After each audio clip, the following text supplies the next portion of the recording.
Hello student, कैसे हो आप सब। उस दिन मैंने पढ़ाया था, आपको बताया था कि आरआरबी एनटीपीसी का पूरा सिलेबस कवर करवाएंगे। इसके अकॉर्डिंग पार्ट 2 आ चुका है इतिहास का। जैसे उस दिन मैंने पढ़ा था कि बीती हुई घटनाओं की जानकारी क्या होती है, इतिहास के कितने भाग होते हैं और इतिहास में क्या क्या पढ़ना है, इसके बारे में हम लोगों ने पढ़ा था। और जैसा कि हम बता दें आप लोगों को कि इतिहास को कितने भागों में बांटा जाता है। इतिहास को 3 भागों में बांटा जाता है। कौन कौन सा? प्रागैतिहासिक, आदिऐतिहासिक एंड आधुनिक काल। प्रागैतिहासिक को प्री हिस्टोरिकल एज बोलते हैं और आदिऐतिहासिक को प्रोटो हिस्टोरिकल एज कहते हैं और आधुनिक काल को मॉडर्न हिस्ट्री या हिस्ट्रिकल एज कहते हैं। अगर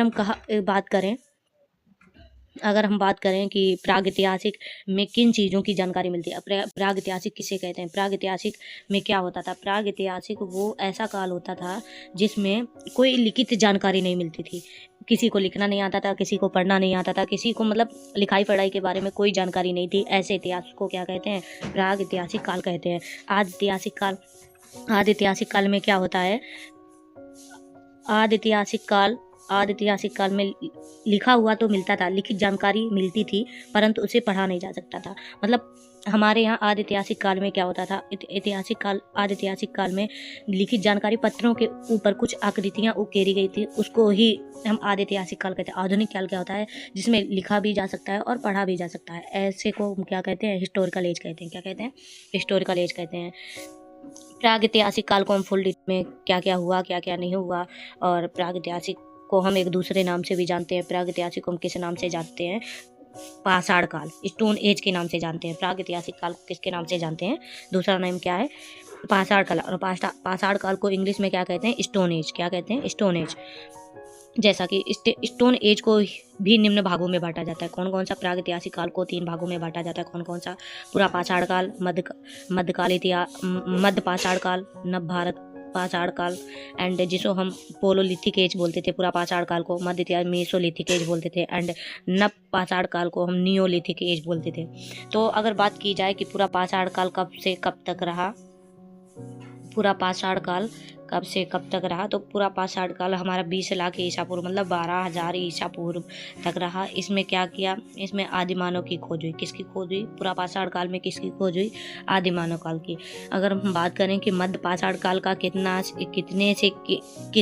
मतलब रहा है, तो मध्य पाषाण काल 12,000 ईसा पूर्व से लेकर 600 ईसा पूर्व तक रहा है। कितना रहा है? 12,000 ईसा पूर्व से लेकर 600 ईसा पूर्व रहा है।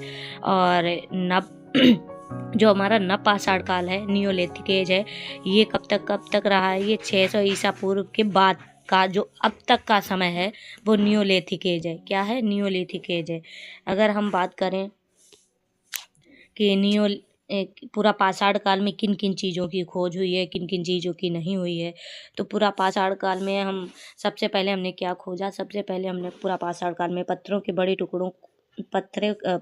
बड़े टुकड़ों को औजार उपकरण के रूप में काम में ले रहा था। जो मानव था वो क्या कर रहा था? पत्थरों के बड़े टुकड़ों को काट कर औजार बना रहा था। किसके औजार? पत्थरों के औजार। और पत्थरों के औजार के रूप में वो उपकरण बना रहा था। फिर इसके बाद में पत्थरों के औजार बनाए। फिर इसके बाद में आग की खोज की, और आग की खोज के बाद में शिकार करना आदिमानव ने कहाँ से सीखा? पूरा पाषाण काल में। इन सब चीज़ों की जानकारी कहाँ मिलती है? पूरा पाषाण काल में। मध्य पाषाण काल की बात करें तो यहाँ पर जो बड़े औजार बनते थे पत्थरों के, वहाँ पर पत्थरों के छोटे औजार बनाना प्रारंभ कर दिया था मानव ने। सबसे पहले पूरा पाषाण काल में क्या होता था? बड़े औजार बनाते थे पत्थरों के। अब यहाँ पर छोटे छोटे टुकड़े बनाकर उनके औजार बनाना प्रारंभ कर दिया था। पशुपालन मध्य पाषाण काल में सीखा। पशुपालन किस काल में सीखा? मध्य पाषाण काल में। और प्रथम पशु क्या पाल रखा था मानव ने? प्रथम पशु क्या पाल रखा था? कुत्ता। और किस काल में पाल रखा था? तो मध्य पाषाण काल में। कब पाल रखा था? मध्य पाषाण काल में। अगर हम नव पाषाण काल की बात करें, किसकी बात करें? नव पाषाण काल, नियोलिथिक एज की बात करें, तो आग, यहाँ पर मानव ने क्या क्या सीखा? यहाँ पर आग पर नियंत्रण करना सीख लिया था। आग पर नियंत्रण करना मानव ने आसानी से सीख लिया था और कृषि प्रारंभ कर दिया था। नव पाषाण काल में आग पर नियंत्रण मतलब पहले ऐसा होता था कि मानव आग लगा देता था, जंगलों में ही आग को जलाना सीख लिया था। किस काल में? नव पाषाण काल। कृषि प्रारंभ कर रही थी और स्थायी निवास स्टार्ट कर दिया था। पहले हमारा जो मानव था वो कैसा था? घुमक्कड़ था। कैसा था? घुमक्कड़ टाइप में था। तो उसने पहले उसने पहले क्या किया कि सबसे पहले उसने स्थायी जीवन स्टार्ट किया और कृषि प्रारंभ किस काल में किया, नवपाषाण काल में। आग पर नियंत्रण किस काल में सीखा, नवपाषाण काल में। ऐसे ही हमारे क्वेश्चंस आते हैं, तो यहाँ पर ध्यान से पढ़ना है। जैसा फिर बात की जाए मानव ने सर्वप्रथम किस स्थान पर स्थायी निवास किया था और क्यों किया था। तो सर्वप्रथम मानव ने किस स्थान पर स्थायी निवास प्रारंभ किया था। नदियों के किनारे किया था। और क्यों किया था, बात की जाए कि नदियों के किनारे ही मानव ने स्थायी निवास स्टार्ट किया था, तो क्यों किया था। कृषि के लिए उपजाऊ भूमि थी, सबसे पहले नंबर। दूसरा था पीने के लिए जल था, मानव के पीने के लिए जल था। और शिकार करना उन्हें आसानी से मिल जाता था नदियों के किनारे। और सम जलवायु थी। कैसी जलवायु थी, सम जलवायु। सम जलवायु का मतलब क्या होता है, ना ज़्यादा गर्मी और ना ज़्यादा सर्दी, ना ज़्यादा गर्मी और ना ही ज़्यादा सर्दी थी। फिर इसके बाद में मानव ने क्या सीखा। फिर भारत में सर्वप्रथम पाषाण सभ्यता की खोज कब हुई। अगर बात की जाए भारत में पाषाण सभ्यता की खोज कब हुई, 1863 में। कब हुई थी, 1863 में। भारत में सर्वप्रथम पाषाण सभ्यता की खोज कब हुई थी, 1863 में। रॉबर्ट ब्रूसफुट किसके द्वारा की गई थी, रॉबर्ट ब्रूसफुट के द्वारा की गई थी। ब्रूसफुट सबसे पहले पाषाण सभ्यता की खोज कब हुई थी, 1863 में हुई थी। किसने की थी, रॉबर्ट ब्रूसफुट ने की थी। अगर अब बात की जाए पूरा पाषाण कालीन की जानकारी कहाँ से मिलती है, भीमबेटका से। ये कहाँ पड़ता है, अब्दुल्लागंज रायसेन एमपी में पड़ता है। जानकारी पूरा पाषाण, जैसे भीमबेटका की जानकारी किस चीज़ों से हुई है, जानकारी कहाँ से हुई है, पूरा पाषाण कालीन चित्रों की जानकारी हुई है। किससे हुई है, भीमबेटका से। और भीमबेटका में किस प्रकार की पेंटिंग मतलब चित्र बताए गए हैं, शैल चित्रों का वर्णन किया गया है।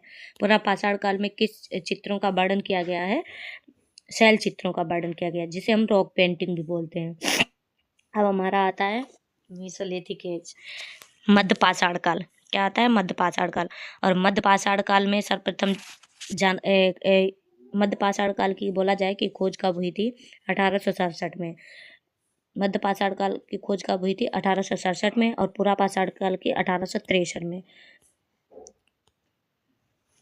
किसने की थी, कलाइल ने की थी। किसने की थी, कलाइल ने। माइकोलिथिक काल, इसे हम एक नाम से और जानते हैं, माइकोलिथिक काल भी बोलते थे और इसे लघुसम काल भी बोलते थे। क्या बोलते थे, लघुसम मतलब छोटा काल। इसमें क्या था, माइकोलिथिक काल में क्या था, पत्थरों के छोटे उपकरण बनाना प्रारंभ कर दिया था मानव ने। उपकरण बनाए जाते थे किस काल में, मध्य पाषाण काल में। अंतिम संस्कार की जानकारी कहाँ से मिलती है, मध्य पाषाण काल से। बुर्जुर होम कहाँ पर है, कश्मीर में है। इसमें बुर्जुर होम से क्या प्राप्त हुआ, मानव के साथ कुत्ते को दफनाने के साथ से मिले। अगर बोला जाए कि बुर्जुर होम से क्या प्राप्त हुआ है, मानव के साथ में किसको दफनाया जाता था, कुत्ते को दफनाया जाता था। सराय नहर व महादमा से क्या मिला है, प्रतापगढ़। ये कहाँ पड़ता है, यूपी में। और अगर बात की जाए कि यहाँ क्या प्राप्त हुआ है, मध्यकालीन में मानव की अस्थियां प्राप्त कहाँ से हुई हैं, प्रतापगढ़ यूपी में पड़ता है। और यहीं से हमारा मध्यकालीन अस्थियां प्राप्त कहाँ से हुई हैं, प्रतापगढ़ से प्राप्त हुई हैं। कहाँ से प्राप्त हुई हैं, प्रतापगढ़ से। और हम फटाफट पढ़ते हैं कि